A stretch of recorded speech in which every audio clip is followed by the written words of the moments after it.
cover some Toronto topics here, quick fast. Let us go and take a dive into these Toronto streets. Un momento, gang. Let's pull up something here. Courtesy of Six Sounds, aka Mix Sounds. I seen a post earlier. This is from about 3 days ago. Century, GGG, and 1HUNNID have their charges upgraded for the 2022 in Edmonton. Okay. So let's take a look here.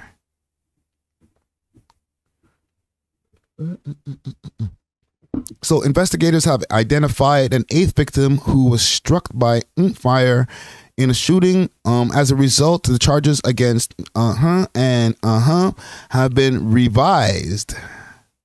All accused men are facing 1 count of first-degree aggravated and 7 discharge of firearm with the intent to endanger life and unauthorized possession of a firearm in a motor vehicle. God damn. And this is the article over here from CTV News, Edmonton. 60 or 70 shots fired in Edmonton in a mass shooting event. 2 charged. That's crazy. That's a mod thing. Wow. Listen, man. I'm not going to get too deep into what I think about what these guys did or are alleged of. I'm not going to say did, alleged of. Okay, my bad. Alleged of. All right. You know, this is based on now their lawyers have to go and deal with whatever they have to do to get these guys free, to prove their innocence if they are innocent. You know, my whole thing is the fact that these guys are artists. They're all part of one crew. This Century GGG, this 100 GGG. All those guys have music videos up on Top 5's YouTube channel. And it seems like one by one, they have swept the whole GGG squad. I don't think there's one member of the GGGs that were there from 2020 to now, let's say, that we started seeing pop up on the channel and stuff like that. I think they maybe took out all of the heavy hitters.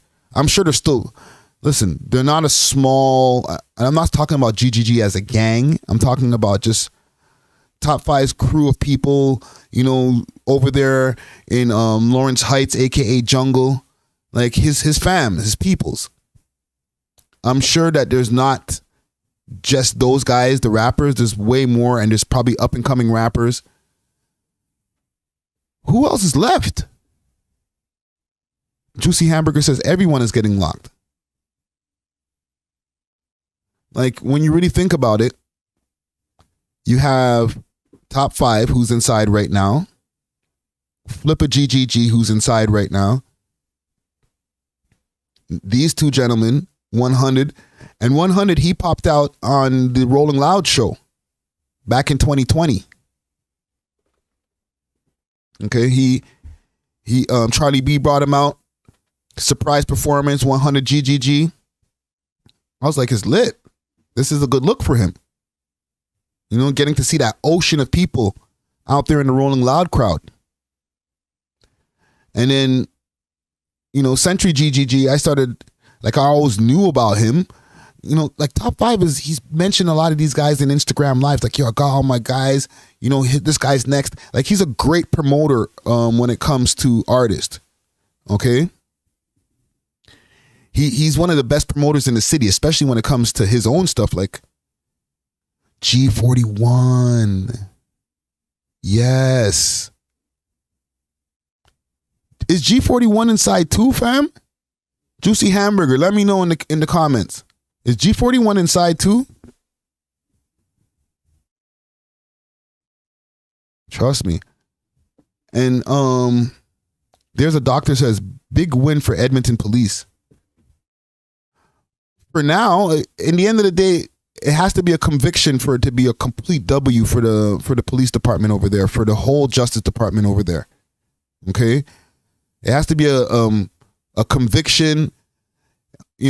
Sentence them to life, whatever they're trying to get on these guys, because I'm sure they're trying to look for a life sentence. With these charges being upgraded to what they are now, first degree M, they're going to try to throw the book at these guys. Okay?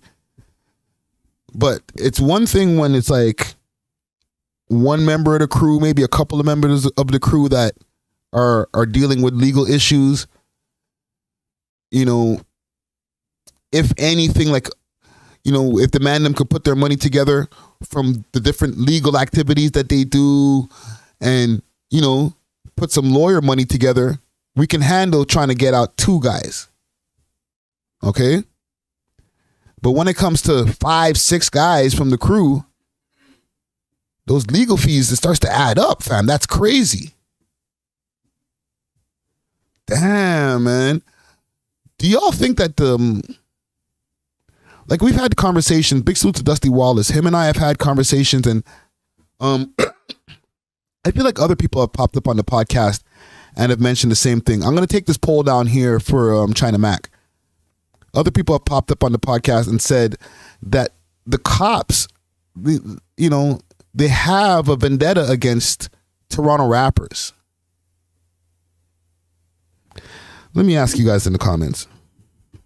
Are Toronto police targeting... Sorry, I got a squiggly. Targeting T.O. rap crews.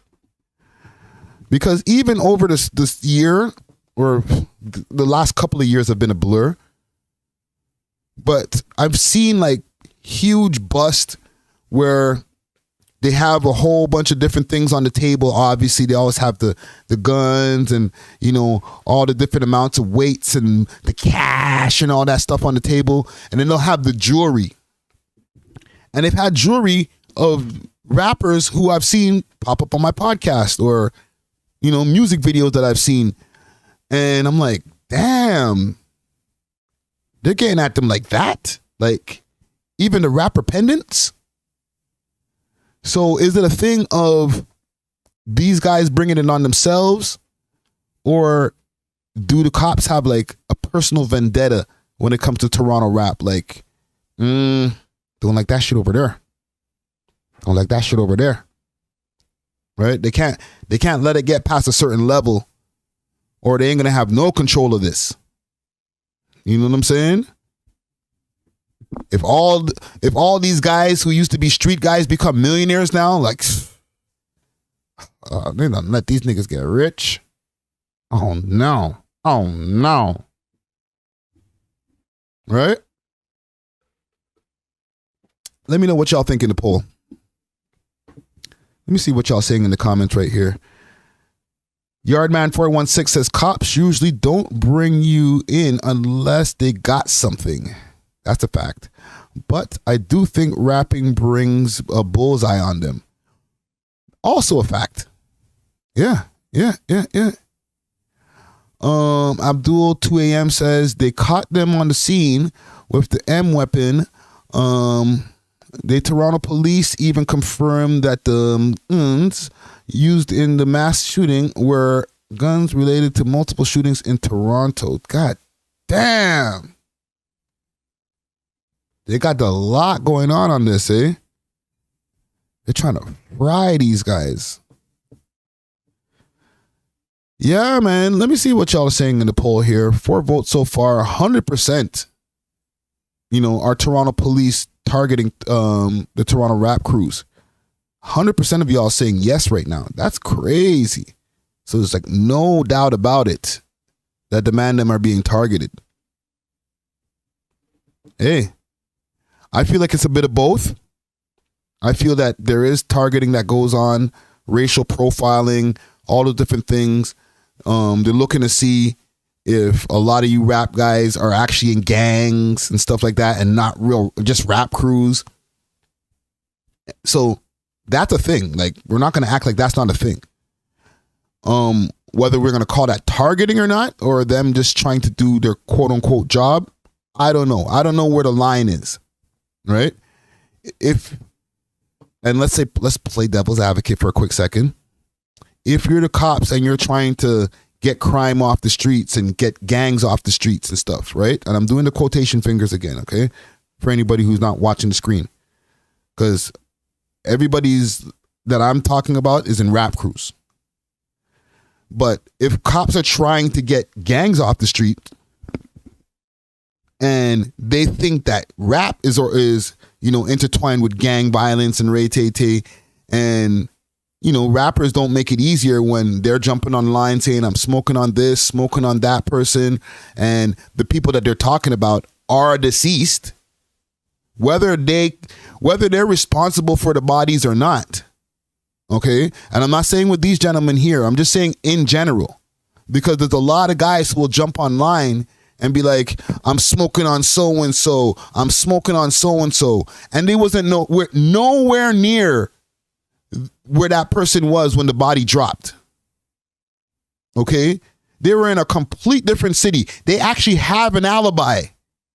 They were hanging out with their girl, chilling. For real, for real.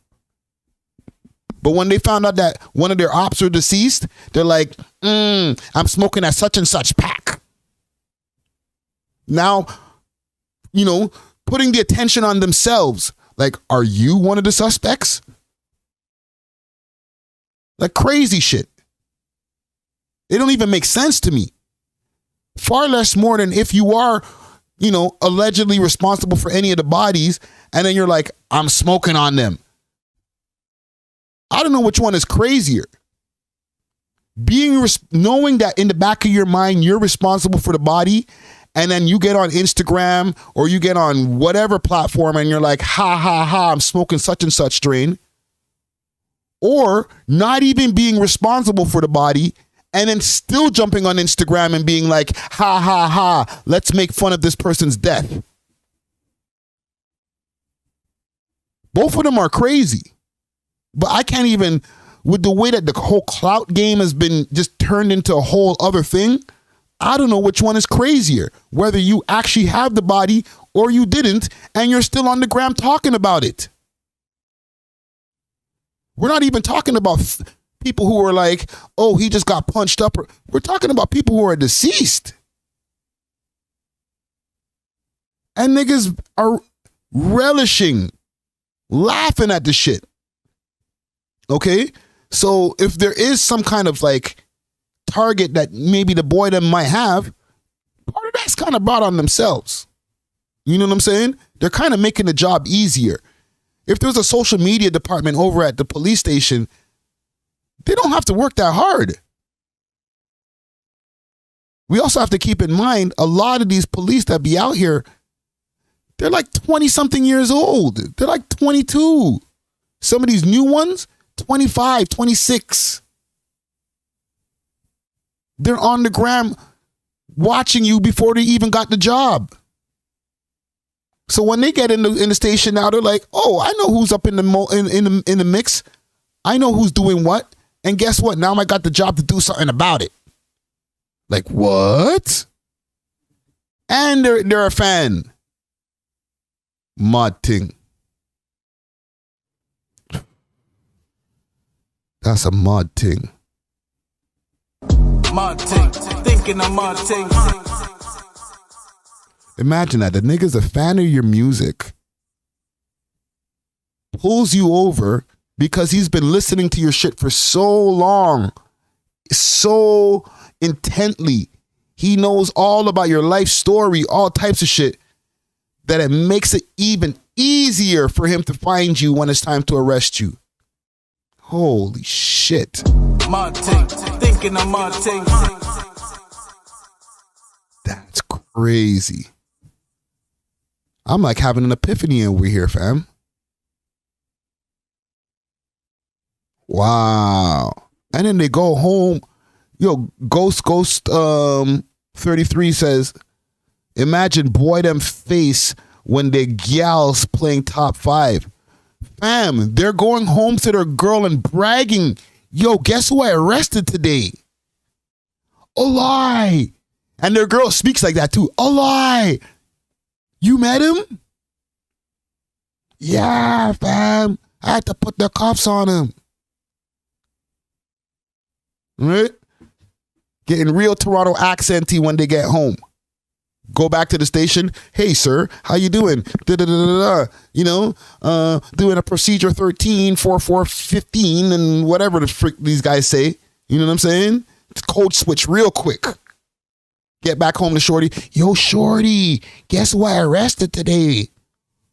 Holy, for real? For real.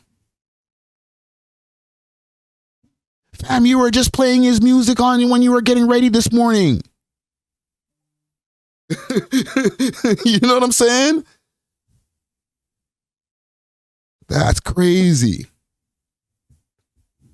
Videos on repeat at the crib while they're putting on the police uniform, yo. Come outside. Come outside.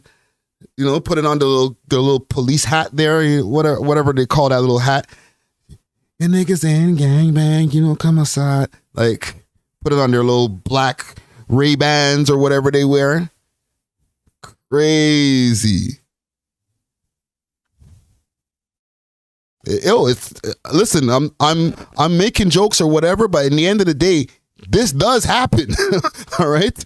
Take that in for a second. There's a cop who's at home getting ready to go on his shift, on a night shift right now, and he's like, real niggas going, real bitches going strip, real niggas going grab to this, you know the real, getting hype, putting on his uniform.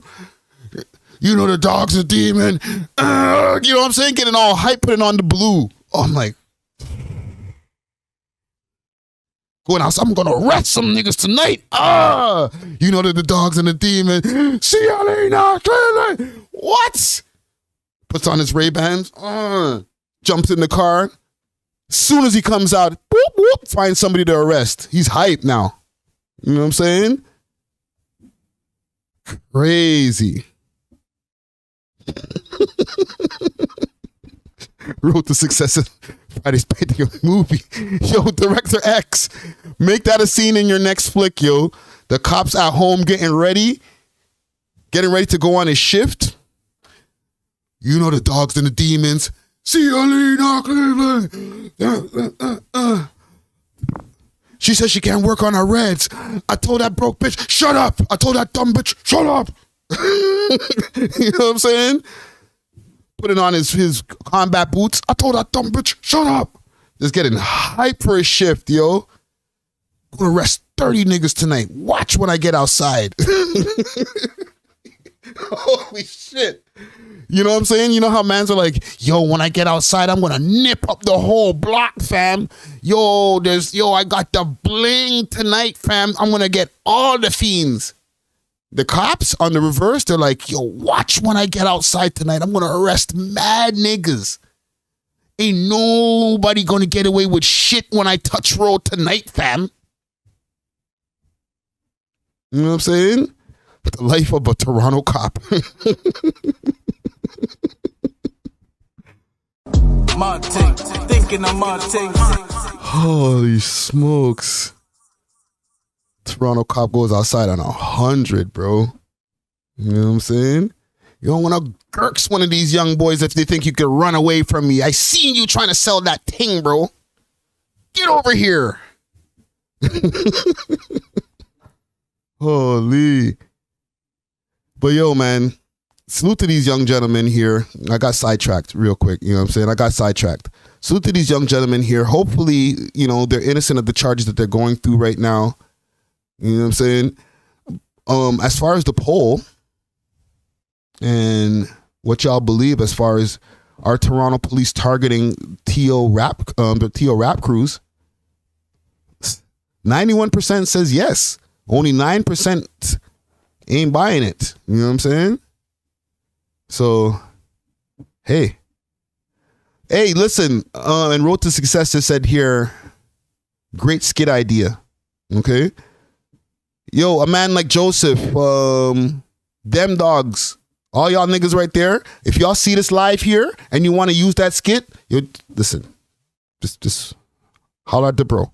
You don't have to give me no big credit or anything like that. Just holler at me. Incorporate me in the skit somewhere. You know what I'm saying? Just don't make me the cop. Okay? Please. I'm not playing no cop in the skit. Maybe. We love hip hop.